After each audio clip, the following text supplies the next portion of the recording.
Olá, bem-vindo, bem-vinda. Agora que já vimos o conceito, a fórmula e também o modo de utilização em planilha eletrônica, podemos entrar em alguns detalhes e convenções sobre o fluxo financeiro. Bom, nós já falamos que capitalização significa a incidência dos juros sobre o saldo devedor ou da aplicação.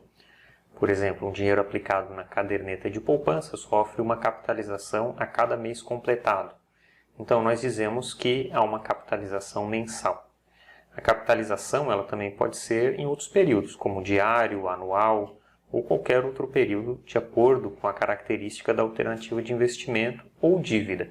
Em geral, os períodos mais utilizados são o mensal e o anual. Um fluxo financeiro também pode ser chamado de fluxo de caixa, pois trata de entradas e saídas de recursos no caixa de uma empresa. Normalmente, se trabalha com convenção de final de período. Por exemplo, os gastos de uma empresa ao longo dos anos são contabilizados ao final de cada ano. Então, na realidade, essa empresa vai ter gastos diariamente, ou até, se eu for mais específico, a cada hora ela pode ter gastos diferentes. Mas se eu estou realizando um processo de cálculo com matemática financeira e o meu período são os anos, eu vou agrupar todos os gastos de um ano dessa empresa e considerar que todos eles ocorreram ao final do ano. Então, vai depender do grau de precisão que eu quero ter, a periodicidade que eu vou usar também. Então, talvez em vez de usar uma periodicidade de anos, seria mais interessante se eu utilizasse uma periodicidade em meses. Também existe a possibilidade de utilização de capitalização de início de período, mas essa é menos usual. Nesse caso, a capitalização ela já ocorre no início do período. Também existe uma convenção na forma de apresentação gráfica do fluxo financeiro. Vamos ver esse exemplo. Aqui nós temos uma saída no início do período zero. E depois nós temos uma entrada no final do período 2, início do período 3, e outra entrada no final do período 5, início do período 6. Então, nós temos aqui um fluxo financeiro com 6 períodos, sendo aqui utilizada a convenção de final de período. Vejam que de 0 a 1 nós temos um período, de 1 a 2, 2 períodos, de 2 a 3, 3, 3 a 4, 4, 4 a 5, 5 e de 5 a 6, 6 períodos. Essas setas significam, como eu falei, as entradas e as saídas. Quando a seta é desenhada para baixo, é uma saída do caixa. E quando ela é desenhada para cima, é uma entrada no caixa. Eu sempre vou considerar o momento zero como um momento de valor presente, seria a data de hoje.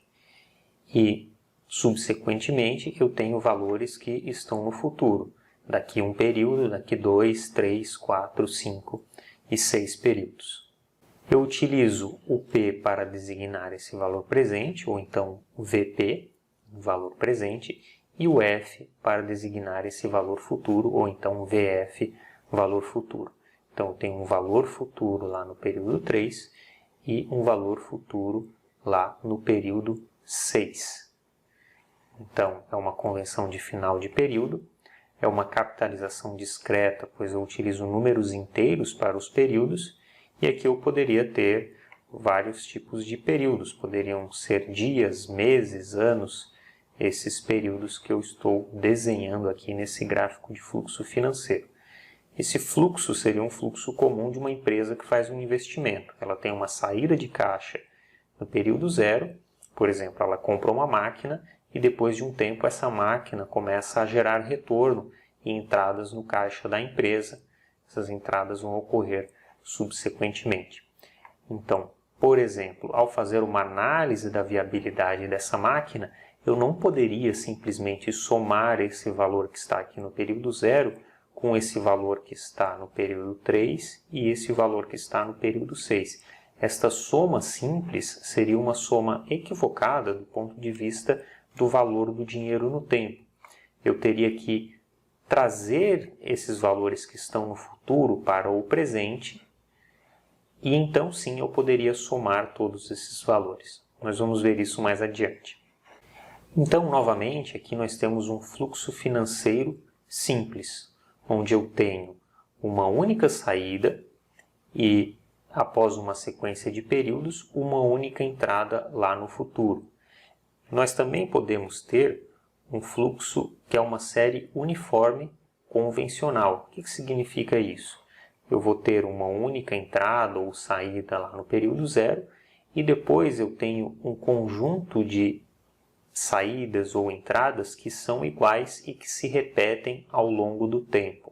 Por isso nós chamamos uma série uniforme e chamamos convencional porque não há mais de uma alteração de sinal, ou seja, eu tenho uma entrada aqui e depois são todas saídas e elas são iguais. Um fluxo chamado não convencional, nós temos neste gráfico aqui um exemplo. Então eu tenho uma saída e depois eu tenho inversões de sinais dos fluxos. Tenho uma saída no período 0, uma entrada no período 3, mais uma saída no período 5 e mais uma entrada no período 6. Esse é chamado de fluxo não convencional. Nós vamos ver mais adiante que para fazer algumas contas, este fluxo não convencional pode trazer uma dificuldade um pouco maior. Ficamos por aqui então, desejo bons estudos para você e até a nossa próxima aula. Tchau!